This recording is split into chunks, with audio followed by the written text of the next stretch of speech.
Hello, everyone. This is Grant Estrad with Big Tough Farmer. This is briefing number 1.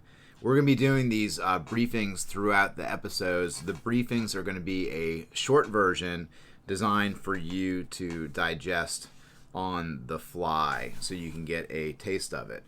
I know for a fact that many people are going to see our videos that are 30 minutes long, 1 hour long, 2 hours long, and they're going to glaze over and they're not going to listen or watch them, and I completely understand and appreciate that. And it's my job to give content that everybody is going to be able to consume. So it's my responsibility to put out short briefs so I can target the specific people who glaze over when they see a 30-minute video. I was at a friend's restaurant this past Sunday, and we got into a conversation about staffing. We're about the same age. We're in our 40s, so we're talking about their younger staff in their late teens and early 20s, and how it was our responsibility to train them specifically for the task that they have to do day in, day out at your business, but also to be a mentor to develop them and develop their skill set and help them along overall, not only at the business that they're working for at the time, but also generally in life. And so while we are not going to be covering this book for a little while, I did want to bring it up. This is Strengths-Based Leadership by Tom Rath and Barry Conchie. Remember, part of one of the major tenets of the Big Tough Farmer is leadership. What happens a lot with folks my age and older is that we say things like, I can't believe this kid doesn't know how to, use this drill or use this tool or do this task. Like it's confusing to us many times because a lot of us were brought up around these physical skill sets because we did not grow up with cell phones. We did not grow up with laptops.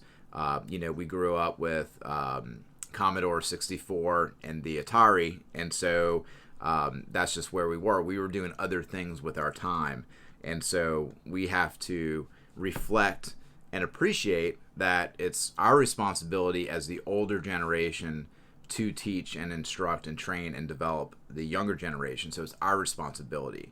So when we're finding new staffers at our farm, odds are they're going to be younger than us if you're my age or older. And so you cannot be hiring people that are like you, that you feel are similar to you in skill sets, right? So if we hire people who do not have other skills and strengths and perspectives, we're creating an echo chamber at our farm, and we're hiring a bunch of yes people, right? We need variety, and we need different perspectives at our facility. And so even though you may, unfortunately, discount somebody because they don't have this like one skill set that you think that they should have before they come to you, they may have some really awesome skill sets that you do, in fact, not have. And so it's your responsibility to teach them the skill sets that they don't have, that you need them to have. And it's also your responsibility to try to figure out what the skill sets are that they do have that can contribute to the farm that may be lacking at the farm.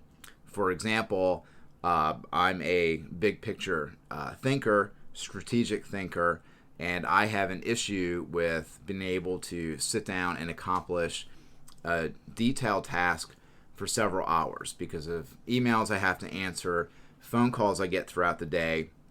It's hard for me to focus in these type of blocks. And so for somebody who can really focus on these type of blocks and these detailed work, those are people that I need to complement my deficiencies in what I can do. And we do have people at our farm that are very good at just focusing on one task, and I love them for it.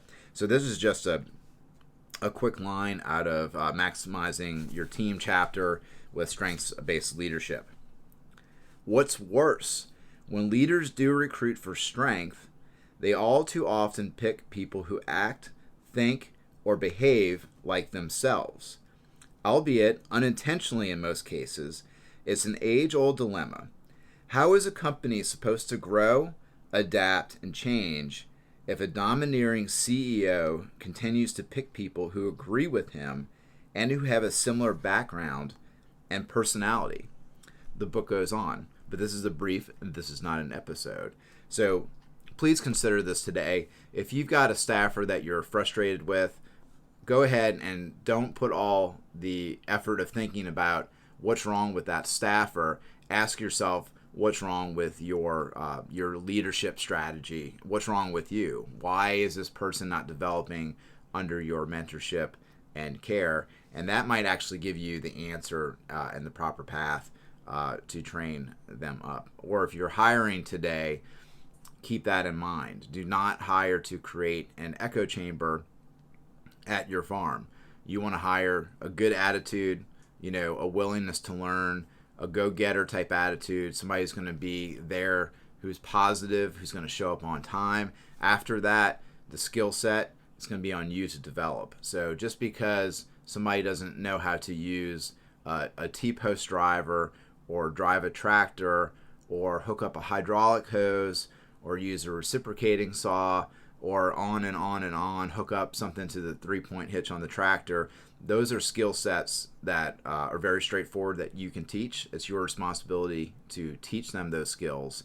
But please do not turn down talent because you feel that they're of a younger generation that does not know anything. If you find that you're saying something to the effect of, oh, these kids just don't know anything anymore, or you can't hire anybody younger because of the generation, or we have a lost generation, that in fact is your responsibility as the older generation to teach them. Hope this helps. Everybody have a great day. Please subscribe to the Big Tough Farmer YouTube channel and also the Big Tough Farmer Facebook page. We're just getting started. We need some support and we need some more followers. And please, if you enjoy this, share it with your farmer friends. Everybody have a good one.